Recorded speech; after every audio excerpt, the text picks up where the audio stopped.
Hello everyone, welcome to CS Gyan Sagar. Myself Sonika here. आज की इस वीडियो में हम कंप्यूटर नेटवर्किंग के यूजीसी नेट के जून 2018 के पीवाईक्यूज को सोल्व करेंगे। क्वेश्चन स्टार्ट करते हैं। A slotted ALOHA network transmit 200 bit frames using a shared channel with 200 kbps bandwidth. Find the throughput of the system if the system all stations put together produce 250 frames per second. Aloha के बारे में question पूछा गया है। Aloha means होता है hello.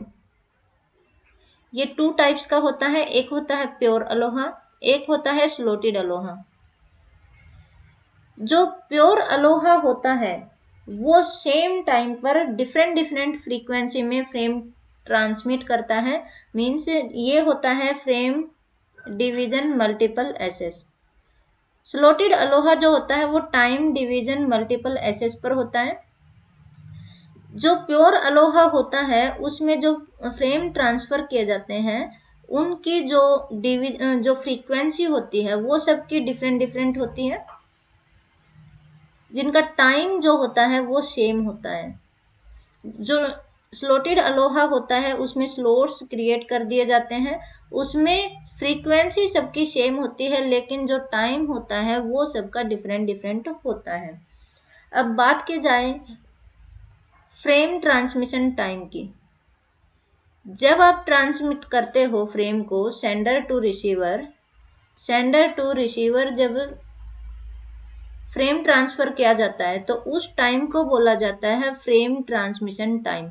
जब receiver को फ्रेम मिल गया उसके बाद उस फ्रेम को वो एक्नॉलेजमेंट सेंड करता है फ्रेम की कि वो फ्रेम जो है वो रिसीव हुआ है या फिर रिसीव नहीं हुआ है। जो भी वो एक्नॉलेजमेंट सेंड करता है तो ये जो टाइम होता है ये हो जाता है 2FTT और इस टाइम को बोला जाता है वल्नरेबल टाइम। अब बात करें थ्रोपुट की, तो जो प्योर अलोहा होता है, प्योर अलोहा में जो थ्रोपुट होता है वो S equals to G multiply E की पावर -2G होता है और जो स्लॉटेड अलोहा होता है वो होता है S equals to G multiply E की पावर -G। ये फॉर्मूला यूज होता है थ्रोपुट निकालने के लिए। अब हम बात करें कि ये ई जो है ये क्या होता है, कैसे निकाला जाता है और फिर ये जो टाइम है वो टाइम भी कैसे निकाला जाता है। ई जो होता है इसमें ई होता है 2.71। बात करें ई की पावर -1, काफी बार ये क्वेश्चन में आएंगे, उनकी वैल्यू डायरेक्ट वैल्यू को लर्न कर लो, क्वेश्चन निकालने में दिक्कत नहीं आती है। ई की पावर -1 या तो आप सोल्व कर लो 1/e करके इसको सोल्व करोगे या फिर 1/e ये डायरेक्ट हो जाएगा 0.368। ई की पावर -2 1/e का स्क्वायर दैट इज 0.135। ई की पावर -1/2 ई की 1/2 दैट इज 0.60066। ई की पावर -1/4 दैट इज 0.8 0.779। जब भी आप क्वेश्चन सोल्व करोगे उसमें ये वैल्यूज आएंगी और बार बार इन वैल्यूज के बारे में पूछा जाएगा। आपको अगर ये लर्न है तो आप इजीली इन्हें सोल्व कर सकते हैं। एक क्वेश्चन में एक ये भी यूज होगा, 1 सेक जो होता है वो 10 की पावर 3 ms मिली सेकेंड्स। 1 सेक आपका इक्वल होता है 10 की पावर 6 मैक्रो सेकेंड्स। 1 सेक आपका इक्वल्स टू होता है 10 की पावर 9 नैनो सेकेंड्स। 1 सेक आपका इक्वल्स टू होता है 10 की पावर 12 पिको सेकेंड्स। एक आपकी ये वाली टेबल्स जो है ये भी आपकी क्वेश्चन जब सोल्व करोगे उसमें काफ़ी यूज होगी और ये वाली टेबल भी आपकी काफ़ी यूज होगी। अब क्वेश्चन को सोल्व करते हैं। जो गिवन है आपके 200 बिट फ्रेम ट्रांसफर करता है 200 kbps बैंडविड्थ के ऊपर। तो 200 kbps मीन्स 200 KB ट्रांसमिट करता है कितने टाइम में? 1 सेकेंड में। KB क्या होता है? अप्रोक्सीमेट 1000 होता है। 200 मल्टीप्लाई में 1024, ये जो बीट्स हैं, 1 KB का मतलब होता है 1024 बीट्स। ये ट्रांसफर करता है 1 सेकेंड में। 1 बिट ट्रांसफर करेगा 1/200 मल्टीप्लाई में 1024 सेकेंड्स में। अब इसने एक बिट ट्रांसफर करता है इतने सेकेंड्स में, तो 200 बिट फ्रेम ट्रांसफर करना है, वो कितने टाइम में ट्रांसफर करेगा? वो ट्रांसफर करेगा 1/200 मल्टीप्लाई में 1024 मल्टीप्लाई में 200। जब इसको हम कट करते हैं इतने सेकंड, तो ये अप्रोक्सीमेट 1000 होता है। तो ये हो जाएगा 1/10³ सेकेंड्स। और ये किसके इक्वल होता है? हमने अभी यहां पर सोल्व किया था। 1 सेकेंड्स इक्वल होता है 10³ ms के। तो ये हो जाएगा, ये 1 ms इक्वल्स टू 1/10³ सेकेंड्स, और 1 सेक इक्वल्स टू हो जाएगा 10³ ms। तो ये मतलब 1 ms के इक्वल होता है। तो जो फाइल ट्रांसमिशन टाइम जो हो जाएगा वो हो जाएगा 1 मिली सेकेंड्स।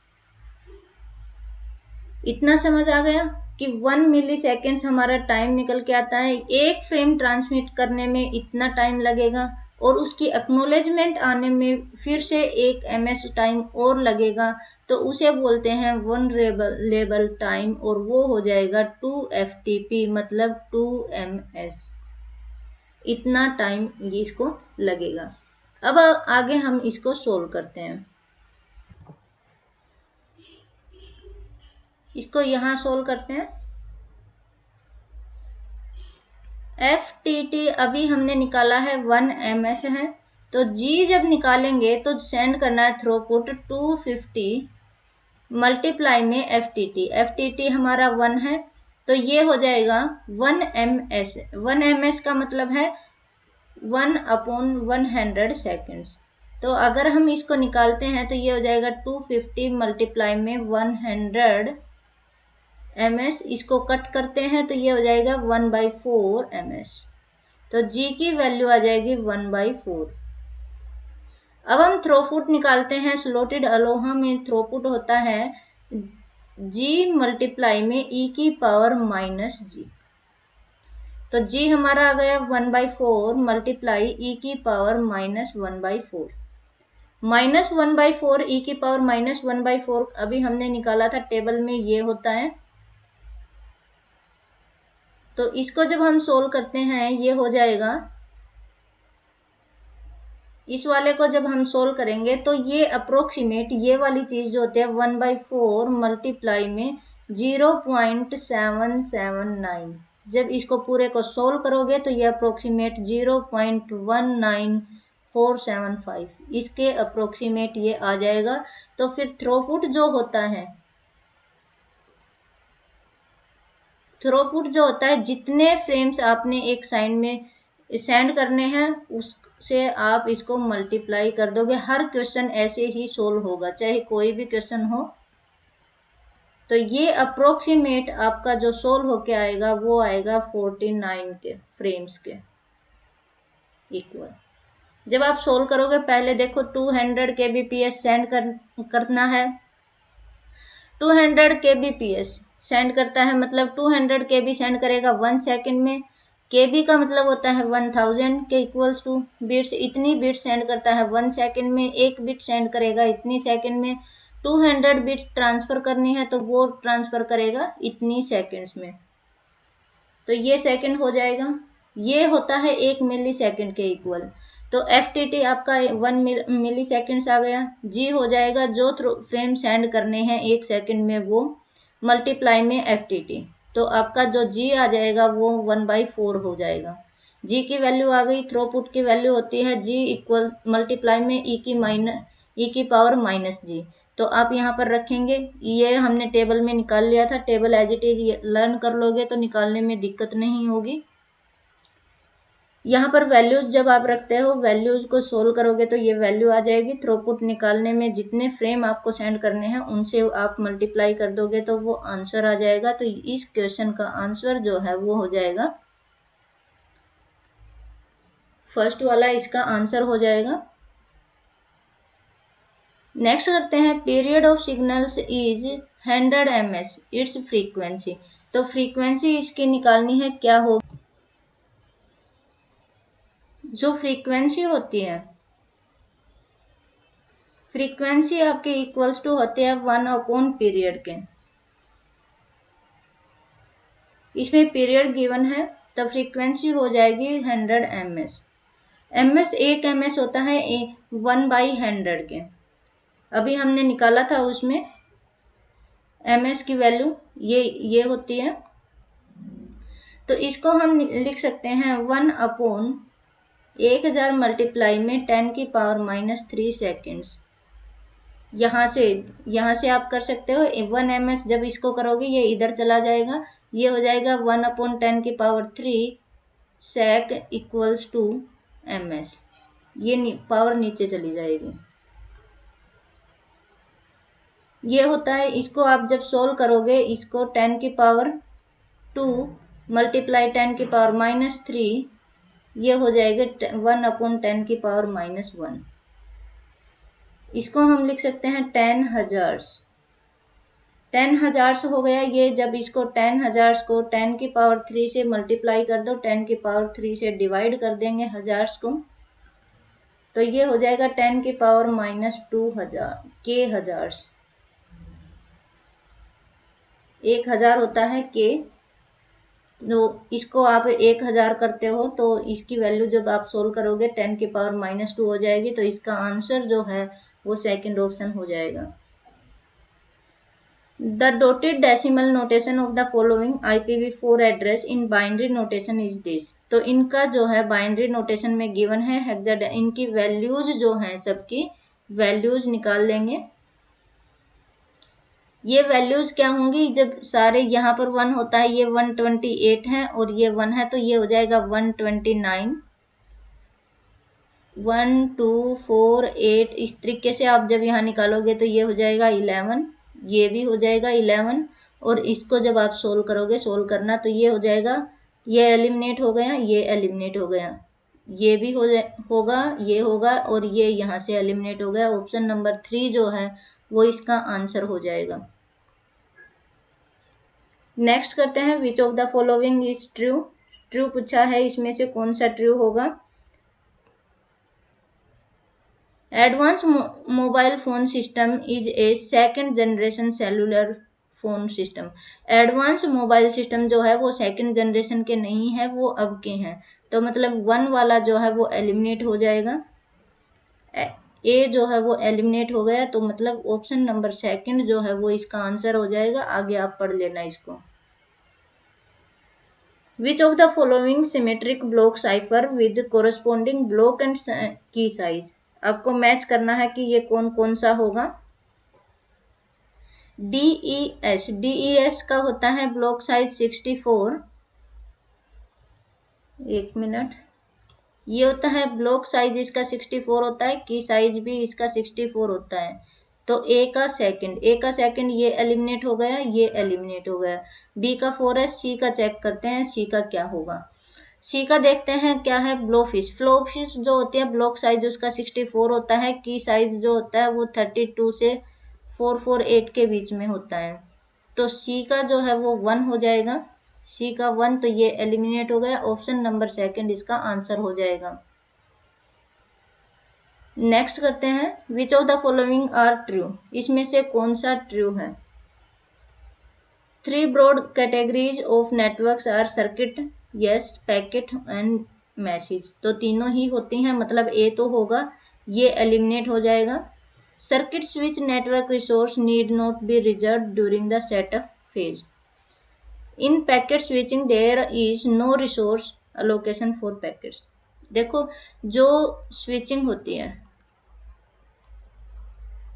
स्विचिंग क्या करती है, ये सेंडर टू रिसीवर जो है, हम सेंड करते हैं सेंडर टू रिसीवर। जब भी कोई पैकेट सेंड किया जाता है उसके मल्टीपल पाथ होते हैं।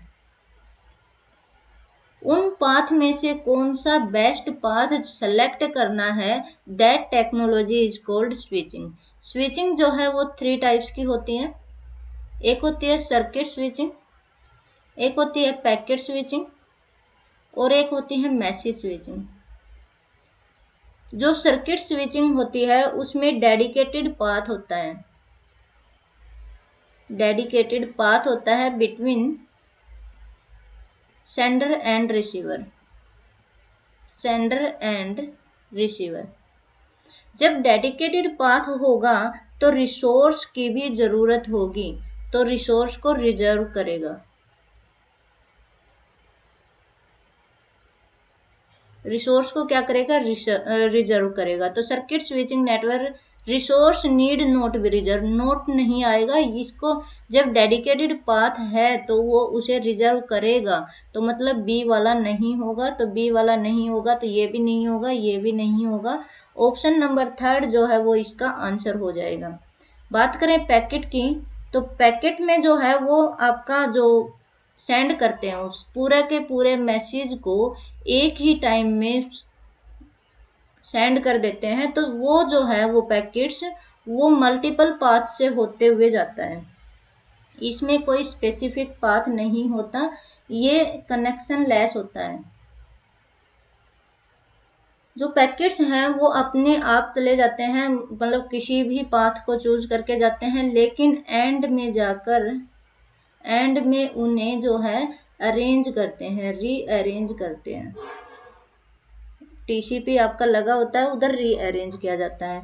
मैसेज क्या होता है, मैसेज आपका सेंड किया जाता है, इसमें कोई भी, इस वाले में जो पैकेट होता है ये आपका फिर से 2 टाइप का होता है, एक होता है डाटाग्राम, एक होता है वर्चुअल। ये आपका टॉपिक जो है पूरा का पूरा टॉपिक है, इसमें भी कोई पाथ जो है वो फिक्स पाथ नहीं होता, और इसमें मैसेज जो रिसोर्सेज हैं वो भी रिजर्व नहीं होते, मैसेज पास कर दिया जाता है। तो ऑप्शन नंबर 3 जो है वो इसका आंसर हो जाएगा। Challenge response authentication the claimant, इसमें कौन सा आपका होगा, इसने पूछा है challenge response authentication the claimant क्या होता है। इसमें प्रूव किया जाता है that she knows the secret without revealing it, तो ये इसका आंसर हो जाएगा। ओके, डिक्रिप्ट द मैसेज, एक मैसेज है WTAAD, डिक्रिप्ट करना है आपको। Caesar cipher with key given है 15, तो आपको बताना है इसका आंसर क्या होगा। तो की गिवन है, तो की किस वे में गिवन है वो आपको देखना है। 15 गिवन है, पहले इनको देख ले ये कौन से नंबर पे आता है, 23, 20, 1, 1 एंड 4। जब आप इसमें इन सब में 15 को ऐड करते हो तो ये हो जाएगा 8, 3, 5, 3, 16, 16 एंड 19। 19 पे होता है S, 16 पे होता है P। अगर हम बात करें लास्ट से देखें तो ये वाला जो है इसका आंसर हो जाएगा।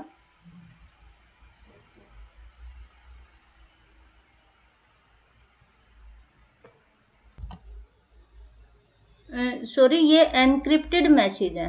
एनक्रिप्टेड मैसेज को डिक्रिप्ट करना है, डिक्रिप्ट करना है तो उसमें जो है कि रिवर्स में यूज होगी, हमने ऐड किया है ये माइनस में होगी।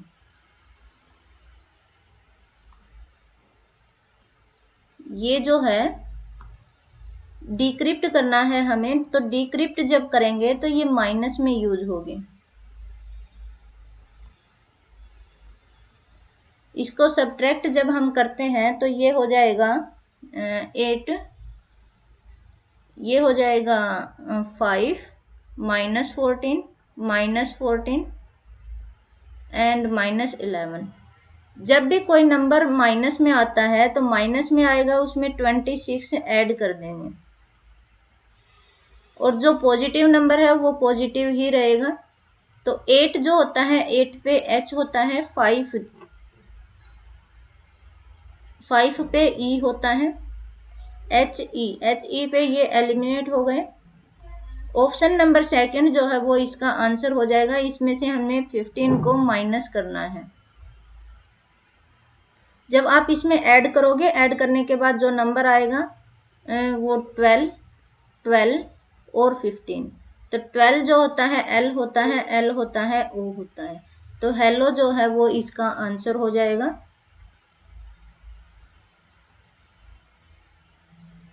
To guarantee correction of up to t errors, the minimum Hamming distance d min in a block code must be। देखो दो चीज होती हैं, एक होता है करेक्शन, एक होता है डिटेक्शन।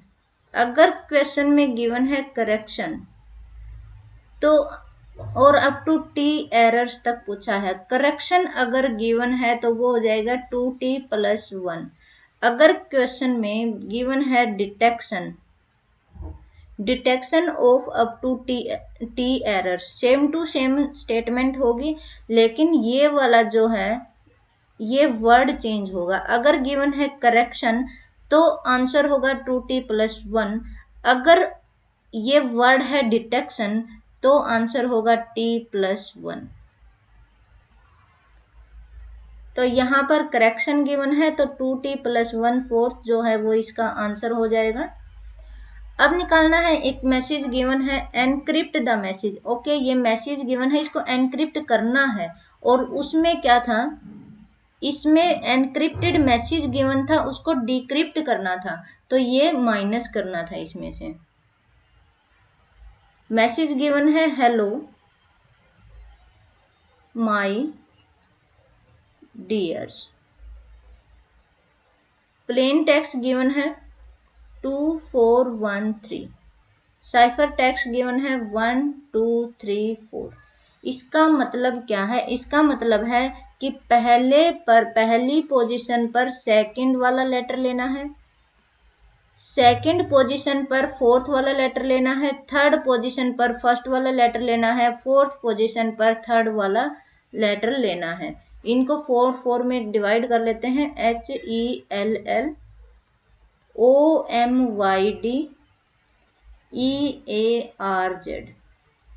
फर्स्ट पोजीशन पर सेकंड वाला लेटर लेना है, तो 1 2 3 4, 1 2 3 4, 1 2 3 4। फर्स्ट पोजीशन पर सेकंड वाला लेना है, सेकंड पोजीशन पर फोर्थ वाला, सेकंड पोजीशन पर फोर्थ वाला, फोर्थ है एल। थर्ड पोजीशन पर फर्स्ट वाला, थर्ड पोजीशन पर फर्स्ट वाला, फोर्थ पोजीशन पर थर्ड वाला, फोर्थ पोजीशन पर थर्ड वाला। सेम ऐसे ही इसमें करना है, फर्स्ट पोजीशन पर सेकंड लेना है, सेकंड पोजीशन पर फोर्थ लेना है, थर्ड पोजीशन पर फर्स्ट वाला लेना है और फोर्थ पोजीशन पर थर्ड वाला लेना है। सेम ऐसे ही यहाँ करना है, सेकंड पोजीशन पर फोर्थ वाला हो जाएगा जेड, थर्ड पर फर्स्ट वाला हो जाएगा और लास्ट में थर्ड वाला। तो ये वाला जो आएगा ये एनक्रिप्टेड मैसेज हो जाएगा। ELHL ये नहीं होगा, ये नहीं होगा, ये दोनों में होगा MDOY, तो ये नहीं होगा, AZER। तो ऑप्शन नंबर थर्ड जो है वो इसका आंसर हो जाएगा। इस वीडियो में हमने सोल्व किए हैं जून 2018 के PYQs। नेक्स्ट वीडियो में हम 2017 के PYQs को सोल्व करेंगे। Thank you so much.